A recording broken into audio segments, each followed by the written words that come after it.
आता बघूया टॉप 9 मोठ्या बातम्या। भारत पाक सीमेवरील बीटिंग द रिट्रीट सोहळा पुन्हा सुरू होणार। दोन्ही बाजूंचे दरवाजे उघडण्यासंदर्भात कोणतीही अधिकृत माहिती नाही। पहलगाममधील हल्ल्यानंतर बीटिंग द रिट्रीट बंद होतं।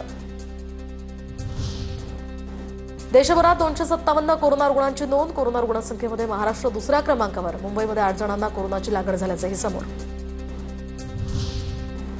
सिंगापूरमध्ये आठवड्यात आता 30% कोरोना रुग्णांची वाढ। हाँगकाँगमध्ये 10 आठवड्यात कोरोना रुग्णांच्या संख्येत तब्बल 30 पट वाढ। छत्तीसगड राज्यामध्ये कुरेगुट्टा या पहाडीवर 1.5 कोटींचं बक्षीस असलेल्या 31 माओवाद्यांना कंठस्नान। 1 महिन्यापासून डीआरजी, सीआरपीएफ आणि बीएसएफ यांची संयुक्त कारवाई। शनी शिंगणापुरात दिल्लीतील शनी भक्ताकडून सोलार प्रकल्प दान। 80 लाख रुपये किमतीचा हा 250 किलोवॅटचा प्रकल्प। दरम्यान या प्रकल्पाचं 90% काम पूर्ण। शनी मंदिराचा वर्षाला 7 ते 8 लाख रुपये खर्च यामुळे वाचणार। डोनाल्ड ट्रम्प आणि व्लादिमीर पुतीन यांच्यामध्ये रशिया युक्रेन शांततेसंदर्भात चर्चा। रशिया युक्रेन संदर्भात चर्चा। पुतीन यांचा दावा, युक्रेनसोबत शांतता प्रस्थापित करण्यासाठी रशिया तयार।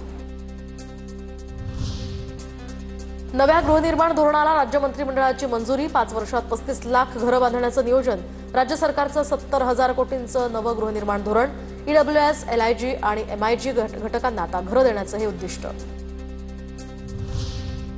स्टेट बँकेकडून मुदत ठेवींवरील व्याजदरात 0.20% कपात। स्टेट बँकेकडून 2 महिन्यात दुसऱ्यांदा ठेवींवरील व्याजदरात कपात। ज्येष्ठ खगोलशास्त्रज्ञ जयंत नारळीकरांचं निधन। वयाच्या 86व्या वर्षी कोल्हापुरात घेतला अखेरचा श्वास। देशाच्या आधुनिक खगोलशास्त्रांचा हा तारा काळाच्या पडद्याआड।